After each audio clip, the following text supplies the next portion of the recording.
축복을 받고 그렇게 살게 되었습니다.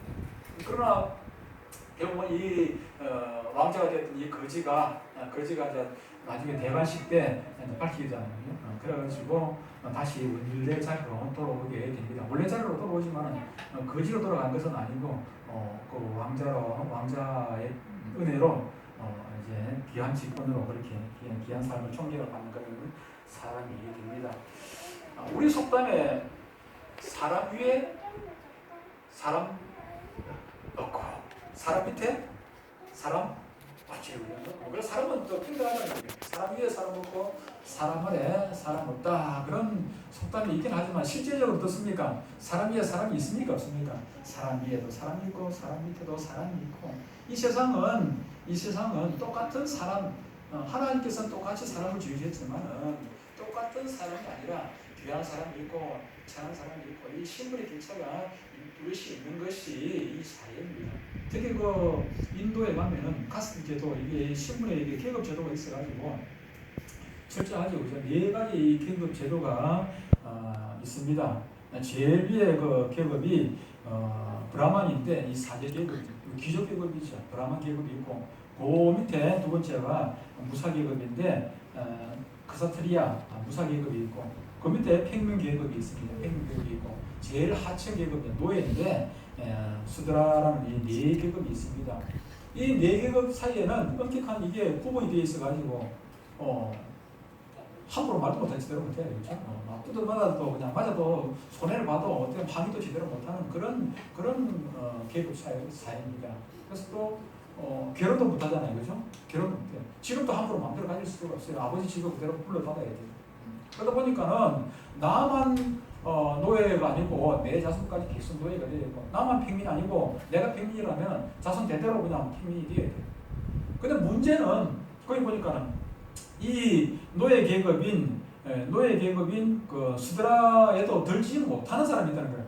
노예는 그래도 그나마 사람 취급을 받는데 노예 계급에도 들지 못하는 사람이 인도에 자그마치 1억 2천만 명이 되나 1억 2천 엄청난 숫자가 노예로 들지 못해요. 노예가 부러워하는 사람, 노예로 사는 사람을 부러워하는 사람이 1억 2천만 명이나 있다니까 참으로 참 불쌍한 사람들이죠. 우리나라에는 공식적인 신분의 차이가 없습니다. 있다면은 가진 자와 가지지 못한 자의 차이가 있을 것입니다. 많이 배운 자와 못 배운 자의 차이가 있을 수도 있습니다. 그런데 우리에게는 세상의 그 어떤 직분 인도네시아의 그 귀족 직분보다도 더 귀한 존귀한 직분인 하나님의 아들이라 하나님의 딸이라는 그런 귀한 직분이 우리에게 주어졌다는 사실을 우리는 아셔야 하는 것입니다. 내가 비록 돈이 없어도 내가 비록 권력이 없어도 학식이 없어도 나에게 자랑할 만한 게 아무 것이 없다 할지라도 우리에게는 세상 어떤 것도 부러워할 것이 없는 신분이죠. 하나님의 자녀라는 신분이 있습니다. 세상 사람 날 부러워 아니하여도 나도 역시 세상 사람 부럽지 않아. 우리가 대통령이 부러우면 안 돼요. 대통령이 부러워. 우리가 저 김해 시장이 부럽고 뭐 누가 부럽고 그러면은 우리는 하나님의 아들 딸로서 자격이 없어요. 우리가 하나님의 아들 딸이라 저는 정말 뭐 문재인 대통령 이만큼도 부럽지 않습니다. 문재인 대통령 저보다 얼마나 스트레스 받는지 저는 스트레스 받고 있다. 내가 하나님의 저는 스트레스 많이 받았습니다. 개척해놓고 스트레스 참 많이 받았는데 어느 날 이 교회 담임을 내가 하나님께 물려드리고 나니까 이 교회 담임을 하나님께 물려드리고 나니까 내가 얼마나 편한지 몰라요. 하나님께 물려드리고 나면 하나님 그냥 나는 순간순간 기도하고 하나님께 사랑하고 하나님께 하지 말라는 거 안 하면 되니까 얼마나 속이 편한지 몰라요. 제가 불교육자다 생각하니까 그때부터 많이 편하더라고요. 문재인 혼자서 이제 몸만 보면 다 하잖아요. 지금 마음대로 안 되잖아요. 문재인도 뭐 잘하려고 하는 건 아니겠습니까? 잘하려고 하다 보니까는 잘못된 뭐 생각일 수도 있지만은 잘하려고 하는데 하다 보니까는 이 사람한테 욕먹고 저 사람한테 욕먹고 같은 문신 문상권 교수한테도 욕먹고 저도 문재인 괜히 대통령 가지고 괜히 문신 내가 지금 뭔가 나도 좀 민망하게 만들고 부러울 거 하나도 없습니다. 우리가 누가 부러우면 안 돼요. 세상에는 이렇게 직분의 차이가 있지만 세상 어떤 직분보다도 귀한 존귀한 직분인 분은 하나님의 자녀라는 이 직분, 권세를 우리가 가졌다는 것을 우리는 깨달아야 하는 것입니다.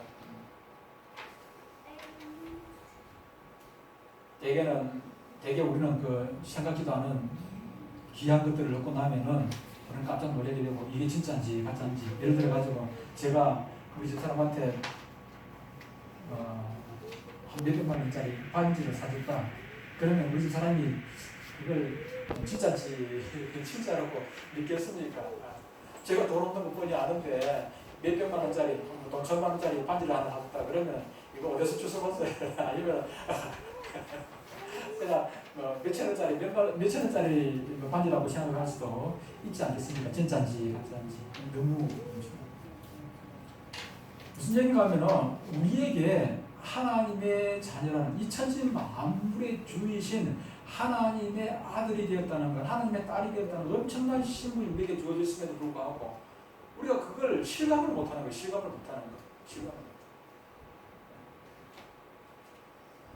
그 주택복권이 아니고 뭡니까? 로또 복권이 당첨되고 나서도 당첨되고 나면 어떻게 합니까? 그냥 당첨됐네 하고 기분 좋고 해야 말을 하는 것이 아니라 이게 진짜인지 하면 확인을 몇 번 해봅니다. 답이 맞는지 틀렸는지.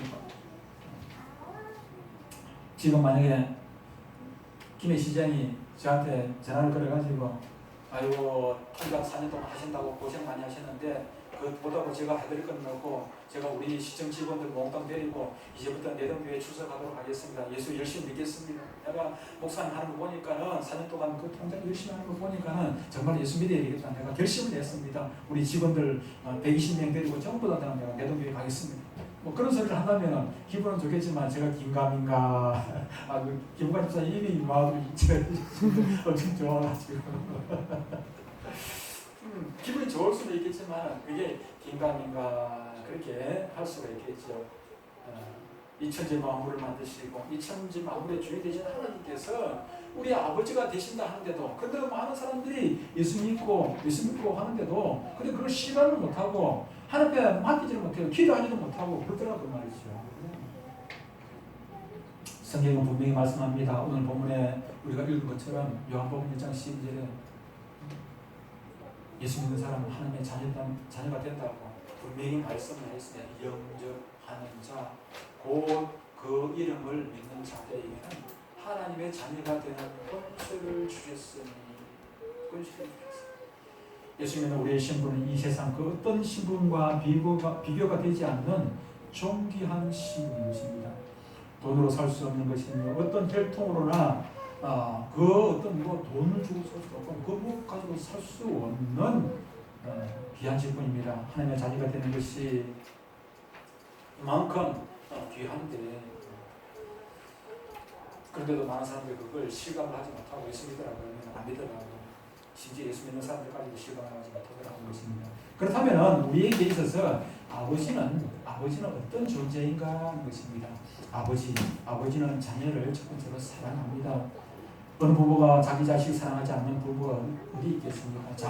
잠깐 정신줄을 놓다가 보니까는 아이를 그냥 축제 내버려두기도 하고 얼마 전에 보니까 뉴스에 보니까는 할아버지가 손자를 안고 있다가 그냥 배 타고 유람선 타고 가다가 2살짜리 손자를 놓쳐버렸어요. 죽어버렸어요. 배에서 떨어져가지고. 아이고. 근데 그 할아버지가 손자가 미워가지고 그렇게 했겠습니까? 그런 아니잖아요. 사랑하는데 얼마나 그 평생자 짐을 지고 하는 거예요. 자기 아들 며느리 얼마나 보겠습니까? 조심해야지. 배가 그냥 저쪽 안 갔다가 배가 흔들리는데 그것을 안고 있다가 그냥 손자를 늘 떨어뜨렸어요. 2살짜리가. 부모가 자식 사랑하는 것은 당연한 것입니다. 이와 같이 하나님도 우리를 사랑하십니다. 그 증거가 무엇입니까? 세상을 지으신 이 세상의 주이신 하나님께서 친히 사람이 되셨다는 것입니다. 천지 만물을 지으신 그 조물주께서 오히려 피조물이 되셔서 저주와 멸시를 받으시고 십자가에 달려 죽어주셨습니다. 왜? 저와 여러분들을 사랑하시기 때문에. 저와 여러분들을 사랑하시기 때문에 부모가 자기를 희생해서까지 자식을 사랑하듯이 하나님도 자기 자신을 희생해서 저와 여러분들을 그만큼 사랑하시더라는 것입니다. 그런데 그렇게 자녀들을 사랑하는 아버지가 때로는 그 자녀를 꾸짖을 때가 있습니다. 눈물이 나도록 꾸짖을 때가 있지요.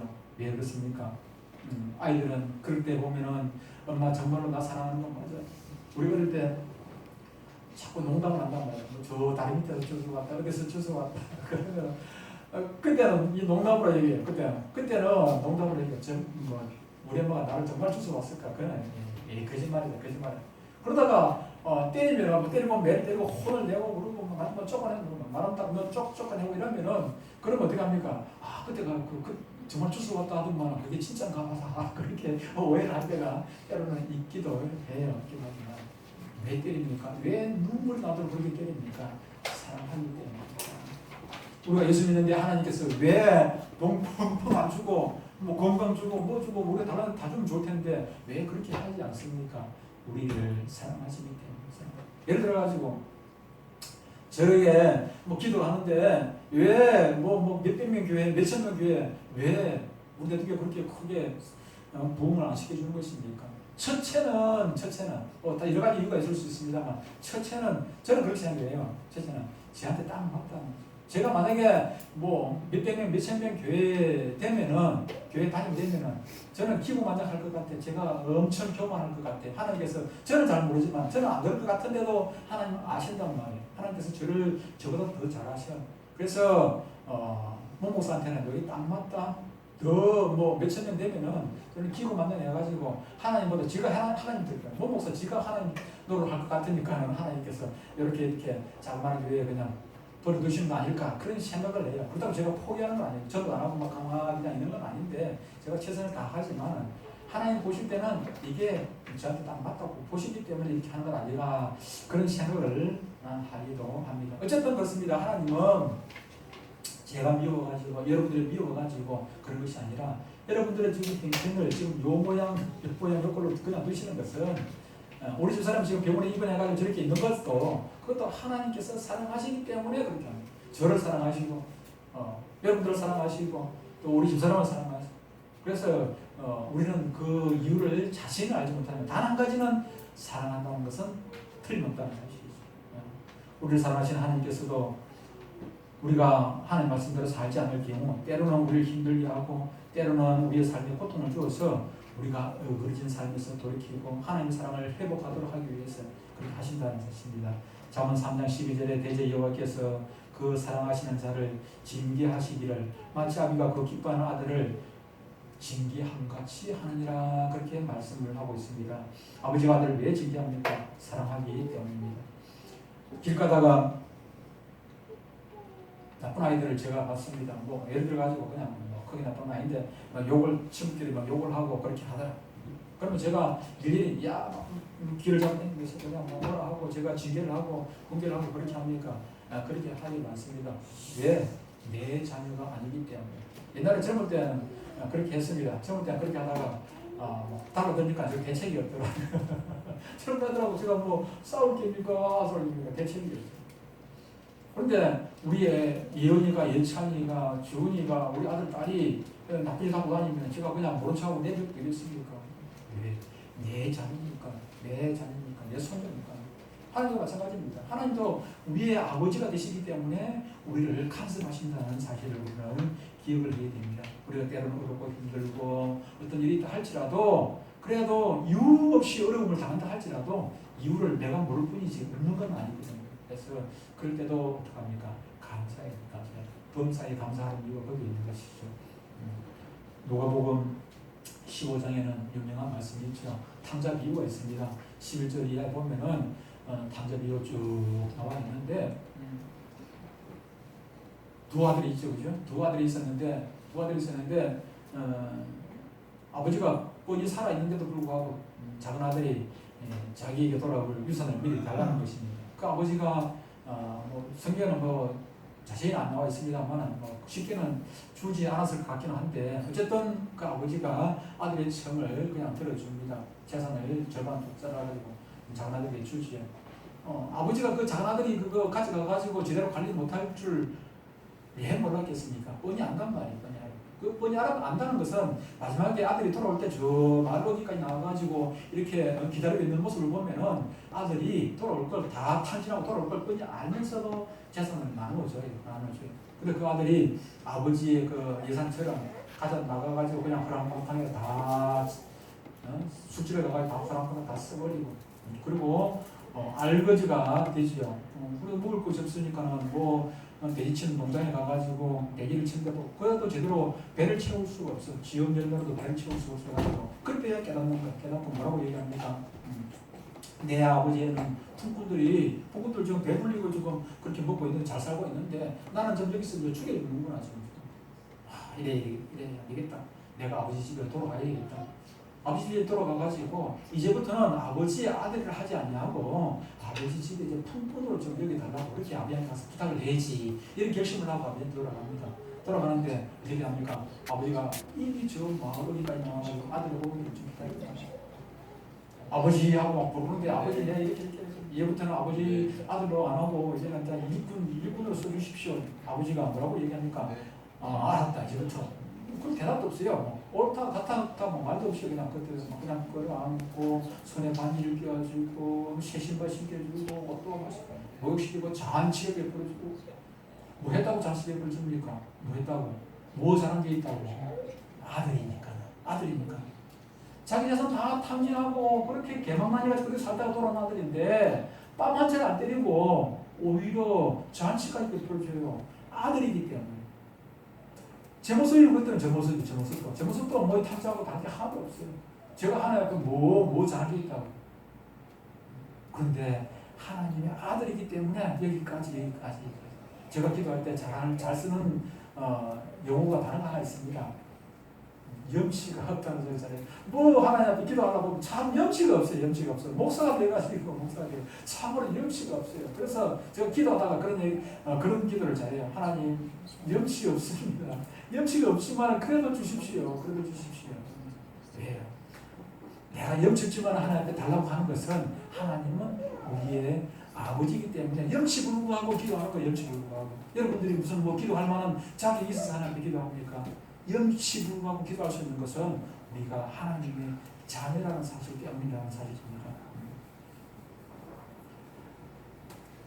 많은 설교자들이 조금 전에 누가복음 15장 이 부분을 탐자 비유라고 얘기합니다. 탐자 비유.